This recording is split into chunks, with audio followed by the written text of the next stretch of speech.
Le projet DigitSafe Boosting Digital Safe Spaces and Resilience vise à donner aux jeunes les moyens de devenir des citoyens numériques capables de résilience et de prudence dans le but de relever certains défis et de lutter contre les effets négatifs de l'ère numérique. Ce projet s'inscrit dans l'objectif 4, information et dialogue constructif de la stratégie de l'Union européenne en faveur de la jeunesse. Le but du projet DigitSafe est de promouvoir une compréhension plus approfondie parmi les jeunes, en particulier parmi les groupes de jeunes les plus vulnérables, concernant deux grands thèmes clés que sont la cybersécurité et le discours de haine. D'une part, ça c'était le premier chapitre, et de l'autre, la sécurité et la vie privée. Aujourd'hui, dans le troisième volet de ce programme, nous accueillons Lisa Gauvin-Drio. Bonjour. Bonjour. Vous êtes cofondatrice et responsable du pôle sensibilisation et formation de l'association Stop Ficha, ainsi que responsable veille, recherche et ressources pour la collective Chain Belgium. Il s'agit là de deux organisations visant à lutter contre le harcèlement et le cyberharcèlement envers les femmes. Nous sommes très contents de vous recevoir. Merci d'avoir accepté notre invitation. Merci à vous. Alors, avant toute chose, je vous propose de nous présenter en quelques mots ces deux associations pour lesquelles vous travaillez. D'un côté Stop Ficha et de l'autre Chain Belgium. Quelle est la vraie différence entre les deux ? Stop Ficha, donc c'est vraiment une association française sur les territoires, une association nationale sur tout le territoire français, et c'est vraiment une association qui pratique des signalements qui visent à lutter contre le cybersexisme et les cyberviolences de genre, et notamment en aidant les victimes, en leur fournissant un soutien psychologique, juridique gratuit, en effectuant également de la sensibilisation et une action de plaidoyer auprès des pouvoirs publics. Et à la différence de Chain est plutôt une collective donc belge, et une collective qui vient de Chain HQ, qui est l'association mère au Royaume-Uni, qui est en fait vraiment une organisation qui vise à être un centre de ressources et plus à fournir un maximum de ressources, de données sur ces questions-là aux victimes et au pouvoir public en règle générale. Donc voilà, c'est vraiment deux organismes différents mais qui traitent des mêmes sujets. Oui, alors c'est vrai que pour Chain Belgium, vous êtes responsable veille, recherche et ressources. C'est très vague.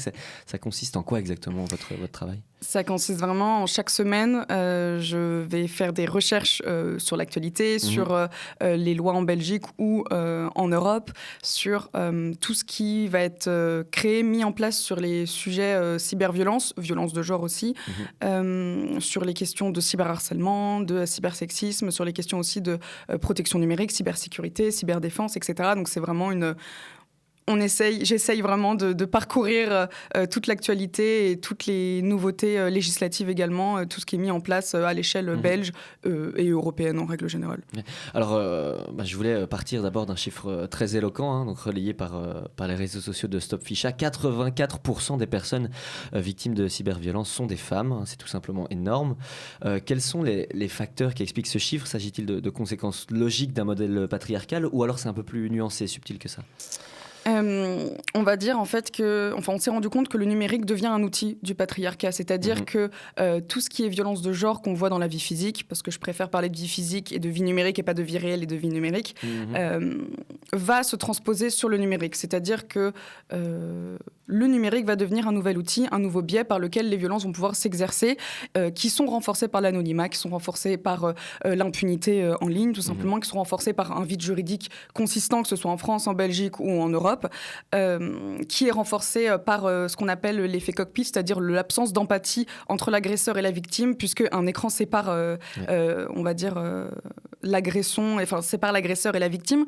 Donc c'est vraiment des nouveaux biais par lesquels la violence va s'exprimer, mais elle était déjà présente de base, et moi je pense sincèrement que voilà, Internet devient un outil, devient un nouveau biais. Est-ce que selon vous ça s'est déplacé un peu plus, ou alors c'est juste un outil supplémentaire par rapport aux agressions qu'on pourrait vivre n'importe où dans la vie physique ? C'est vraiment un outil supplémentaire, puisque la violence physique continue, la violence dans la vie physique continue, mais maintenant avec le numérique on trouve des nouveaux biais, on trouve des nouveaux moyens, on trouve des des nouveaux outils et des nouvelles ressources pour violenter les femmes et les minorités de genre et promouvoir ces oppressions et perpétuer ces oppressions et ces discriminations. Oui, en ce sens, vous le dites aussi, 74% d'hommes seraient impliqués dans la perpétration de ces contenus. C'est pas très surprenant. Non, c'est pas surprenant quand on voit que tous les schémas de domination, que ce soit les schémas patriarcaux ou des schémas aussi de racisme, LGBT-phobie, d'islamophobie, de grossophobie, etc.,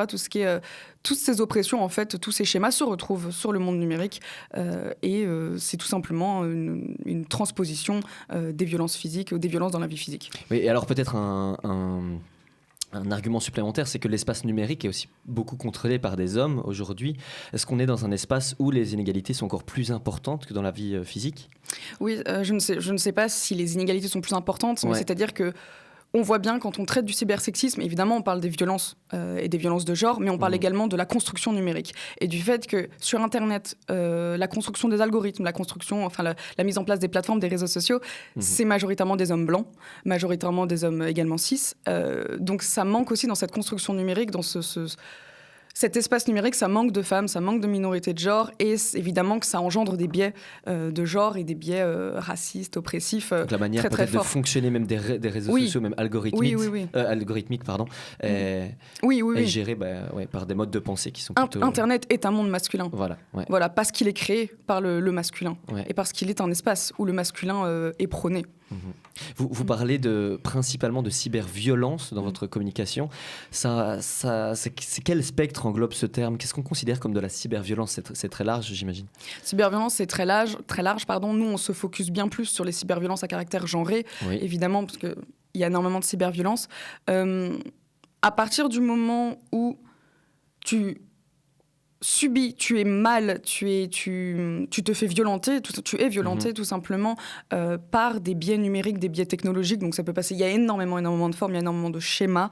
On a trop tendance à rester concentré sur par exemple la diffusion de contenu intime, ce qu'on va appeler le revenge porn, mais je préfère ne pas utiliser ce terme parce qu'il implique l'idée de revanche de vengeance, et la victime n'a jamais mérité ce qui lui arrive. Mais ça va vraiment être...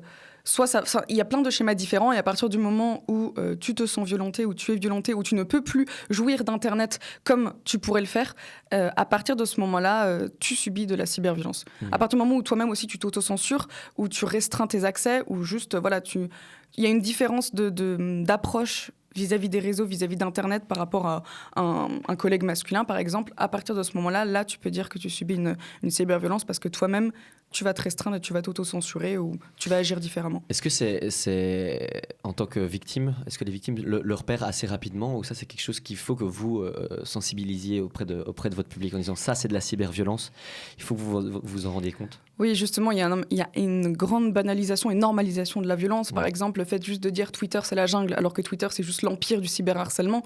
Dire Twitter c'est la jungle, c'est banaliser ça. Et en fait, on a énormément de victimes qui ne reconnaissent pas la cyberviolence ou qui savent qu'il y a quelque chose de mal ou qu'elles ressentent quelque chose qui n'est pas OK, mais qui peinent à l'exprimer ou qui se disent c'est normal, c'est Internet.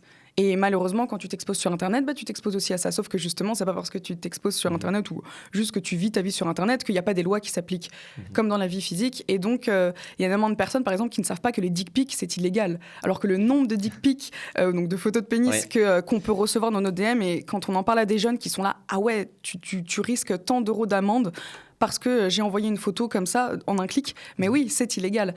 Et c'est aussi une cyberviolence.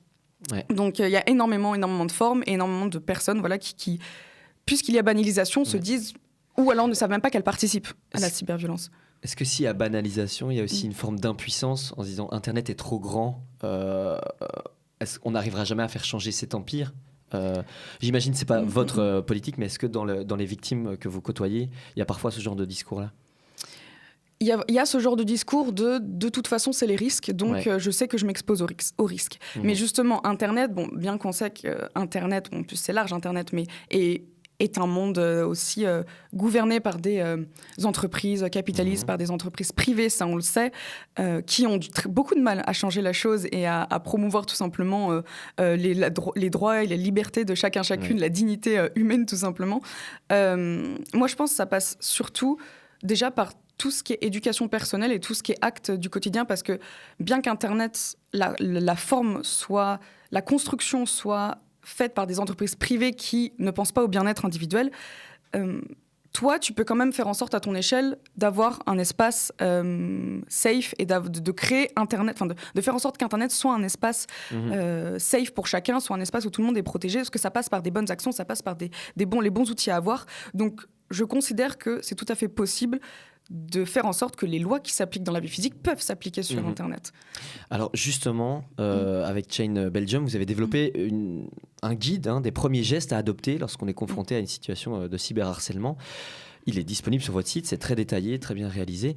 Donc dans les très grandes lignes, Lisa Govindrio, comment faut-il réagir lorsqu'on fait face à ce genre de situation? Quels sont les points essentiels? Et je sais que c'est très complexe, le fichier est très long, mais là, si vous deviez en déceler quelques points importants.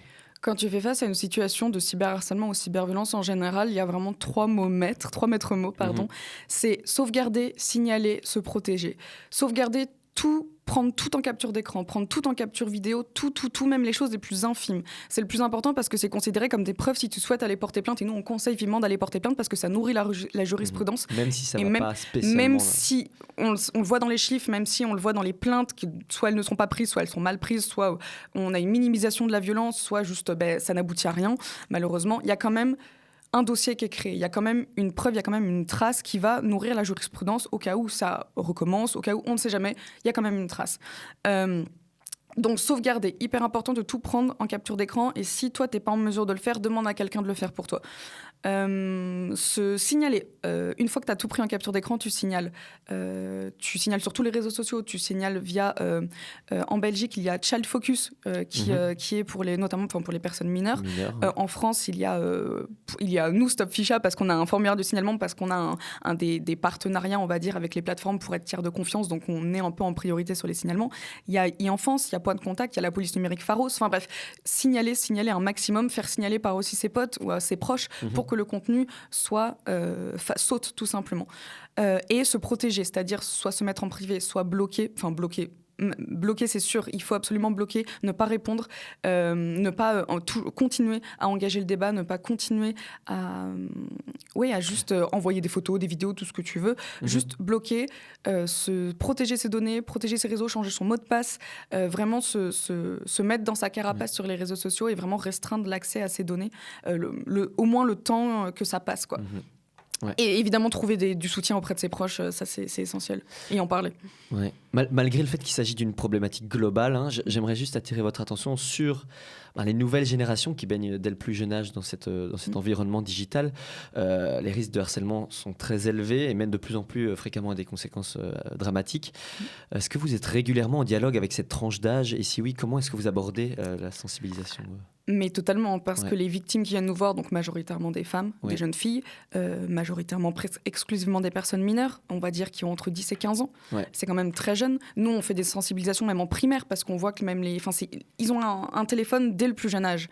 Donc, et malheureusement, l'image que j'utilise, c'est on te donne la voiture pour conduire, mais on te donne pas le permis. On t'apprend pas, en fait.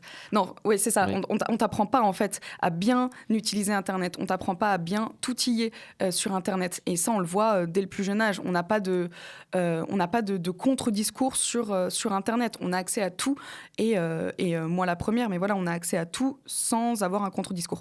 Et justement, nous, on cherche vraiment à donner les outils, à donner les bases, parce que dans tous les cas, ça sert à rien de restreindre l'accès à Internet, ça sert à rien de contrôler Internet, parce que les enfants, les jeunes, les ados, tout le monde aura accès à Internet, peu importe. Voilà, peu importe par quoi ça passe, tout le monde aura accès à Internet. C'est juste en parler, donner les outils, expliquer pourquoi c'est important de se protéger, expliquer pourquoi c'est important de ne pas diffuser tout sur Internet, expliquer aussi que Internet, c'est la vie réelle, que tout ce que vous écrivez, tout ce que vous faites sur Internet, ça restera ancré dans le marbre et ça ne sera jamais supprimé. Et ça, c'est hyper important d'avoir ces mots sans être dans un discours culpabilisateur. Vraiment. Oui. Et ça, c'est toute une question de rhétorique. Oui. Comment vous apportez votre expertise au grand public? Est-ce que vous travaillez davantage avec des femmes victimes de harcèlement, ou au contraire vous essayez d'entamer des dialogues avec tous les acteurs et tous les acteurs et toutes les actrices du monde numérique, parfois même peut-être des gens qui ont été agresseurs et qui sont passés, qui ont été sensibilisés et qui ont peut-être changé d'état d'esprit. Ça vous arrive de vous confronter à ce genre de situation-là? On discute, moi en tout cas ça ne m'est jamais arrivé de discuter avec des personnes qui avaient agressé, parce que nous, notre énergie, on préfère la mettre au service des personnes qui sont agressées justement. Après, c'est évident qu'il y a beaucoup de personnes et de jeunes, notamment quand on parle avec des jeunes, ça pour le coup c'est vrai, qui se rendent compte qu'ils ont eux-mêmes causé de la cyberviolence, qu'ils ont même participé, notamment dans le cadre du cyberharcèlement. C'est-à-dire que beaucoup de personnes ne se rendent pas compte que même un commentaire, ça participe à du cyberharcèlement s'il est dans le flot de 100 commentaires. Et justement, les jeunes n'ont pas forcément conscience de ça. Enfin, les jeunes, je dis les jeunes parce que c'est ceux avec qui majoritairement on discute, n'ont pas forcément conscience de ça. Et donc se rendre compte que, ah ouais, je remets en question mon comportement et oui, je vais mieux agir. Mais honnêtement, nous, on préfère... on n'a pas de raison de discuter avec des personnes, on va dire, agresseurs, parce que ça ne nous arrive pas et parce qu'on parle majoritairement avec des personnes victimes. Voilà, c'est ça. Alors, il y a 2 grands mots dans ce projet DigitSafe que sont la prudence et la résilience. Ça signifie quoi être résilient dans le monde numérique de nos jours ? Est-ce qu'on est sur un cas de figure où la violence est inévitable ?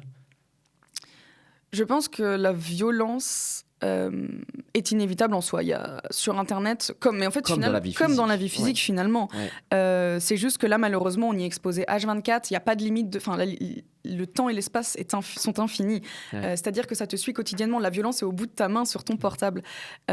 Donc, à mon sens, c'est inévitable, mais il y a énormément d'astuces pour s'en protéger, énormément d'outils pour s'en protéger, et ça passe par des choses très simples, ça passe par des actes très simples, que ce soit pour protéger ses comptes, ses données, ses réseaux, mais soi-même avoir le bon comportement, être un bon citoyenne numérique, tout simplement, et savoir utiliser Internet, parce que Internet, c'est un outil qui est super, c'est trop bien, il y a plein de choses à faire, mais il faut savoir mettre un cadre.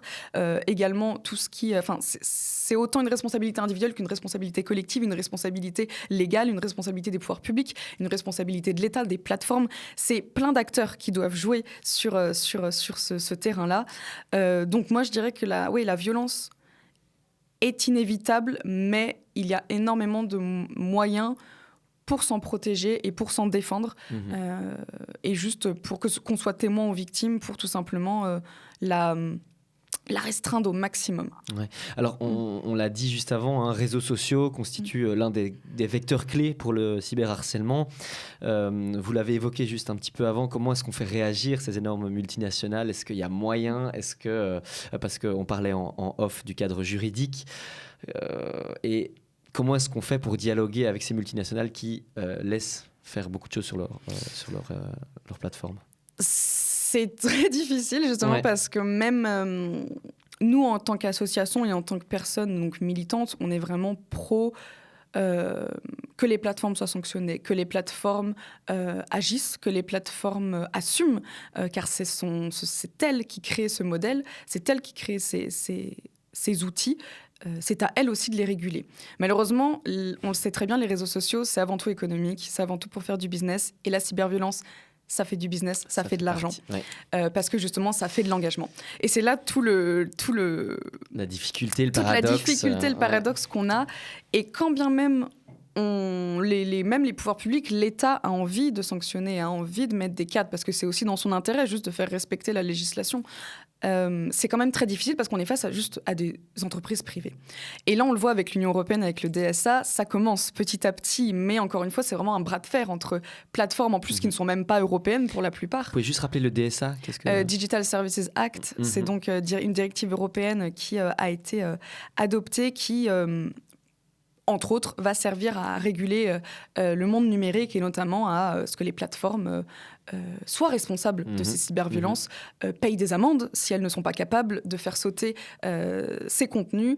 Et voilà, c'est vraiment leur mettre des amendes, tout simplement. Et c'est là que le bras de fer se joue, c'est comment on peut faire en sorte que des entreprises privées fassent respecter sur leur territoire, sur leur terrain, tout simplement leur réglementation, parce qu'elles-mêmes ont une réglementation, sauf une charte éthique.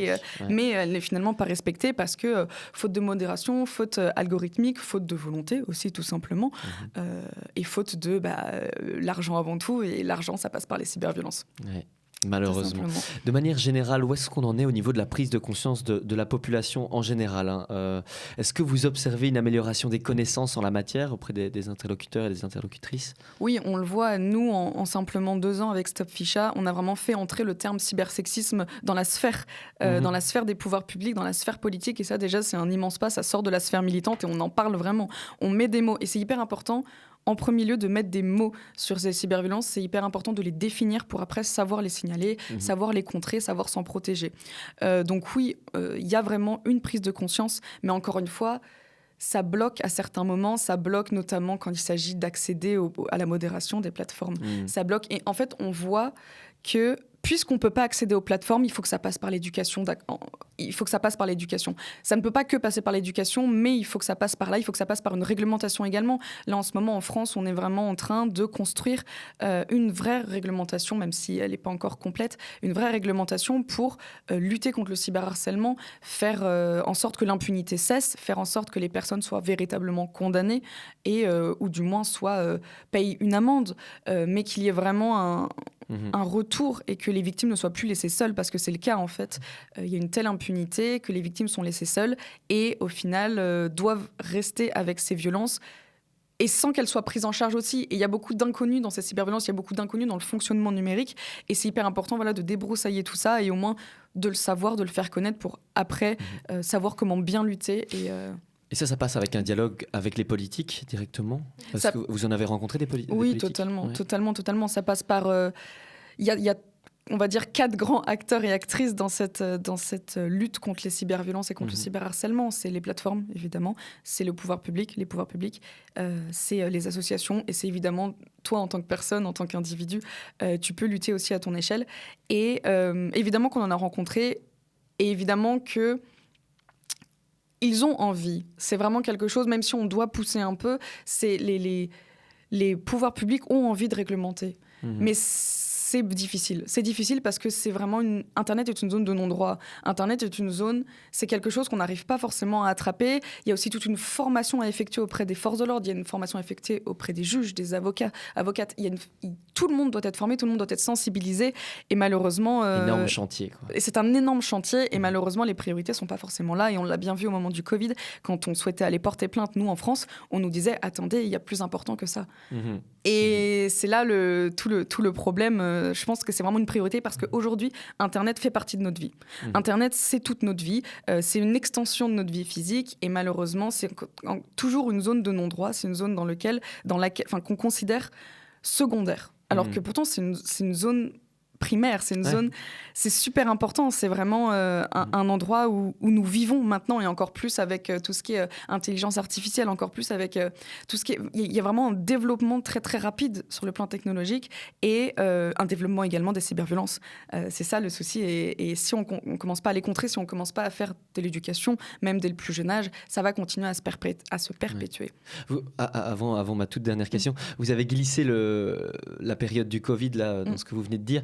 Est-ce que ça a été un moment où il y a eu un boost malheureusement de ces cyberviolences ? J'imagine que oui, dans l'imaginaire commun ça a été le cas, mais est-ce que vous pouvez le confirmer ? Mais totalement, puisque Stop Ficha s'est créé en réaction à cette explosion des cyberviolences. On s'est créé en avril 2020, juste après pendant le premier confinement d'ailleurs, quand on a vu une explosion des cyberviolences et on a bien vu que puisqu'on n'avait plus d'accès à la vie physique, on va dire ça comme ça, tout se reportait sur le numérique. Donc évidemment, les interactions se sont démultipliées sur le numérique, les cyberviolences allant de pair et de genre, les cyberviolences de genre y allant de pair. Et donc oui, on a vu une explosion tout d'abord des comptes Ficha, c'est pour ça qu'on s'appelle Stop Ficha, des comptes Ficha, c'est-à-dire des comptes qui diffusaient massivement des contenus intimes, des nudes, des vidéos, sans l'accord des personnes concernées. Et c'est là qu'on a commencé vraiment à s'intéresser à cette question. Donc c'est vraiment tout récent. C'est tout récent. Et c'est un monde nouveau, en pleine explosion, que la réglementation n'arrive pas à suivre, que l'Union européenne n'arrive pas à suivre, que la France n'arrive pas à suivre, que la Belgique aussi. Et en attendant, il y a des victimes. Il y a énormément de victimes. Et c'est ça le gros problème. Qui s'isolent. Qui s'isolent, exactement. Et en fait, c'est les associations qui doivent prendre le pas sur l'État. Le rôle de l'État est quand même de protéger ses citoyens, sa population. Et malheureusement, ce n'est pas le cas aujourd'hui. Alors, bon, ma dernière question est un peu compliquée. Mais si vous aviez un conseil pour les jeunes auditeurs, auditrices qui nous écoutent, lequel serait-il ? Vous parlez de devenir des alliés. Est-ce que ce serait ça, devenir des alliés ? Un conseil ? Oui, il y a énormément de conseils. Je sais la difficulté de la question. On va dire... Moi, je pense que le plus important... c'est de ne pas être passif. Ça passe par, t'es actif sur les réseaux sociaux, tu vois de la cyberviolence, tu la signales. Basique, simple, efficace, tu le fais. Plus il y aura de signalements, plus ça va contribuer à ce que les plateformes elles-mêmes agissent. Donc déjà, c'est ne plus être passif, ne plus rester dans cette banalisation et normalisation de la violence qu'on voit. Et également s'éduquer, c'est hyper important. Il y a énormément de ressources sur Internet, il y a énormément de sites, il y a énormément de livres, il y a énormément, ou même des outils pédagogiques en accès gratuit sur énormément de sites. Il s'agit juste de chercher un petit peu et tu trouves. Hyper important aussi de s'éduquer, de se former à la cybersécurité. Et quand je parle de cybersécurité, c'est pas devenir un hacker, c'est vraiment des choses simples, basiques. Vraiment, c'est des choses très très basiques et de suivre ces conseils parce que c'est le plus important. Voilà, c'est ça. Ce serait ne pas rester passif, s'éduquer et se former et bien respecter les autres sur Internet et considérer Internet comme notre vie en société. Finalement, il y a des règles qui s'appliquent sur Internet comme dans la vie physique. Tout à fait. Merci beaucoup Lisa Govindrio. Vous êtes, je rappelle, responsable du pôle sensibilisation et formation de l'association Stop Ficha, ainsi que responsable veille, recherche et ressources pour la collective Chain Belgium. Merci beaucoup. Merci.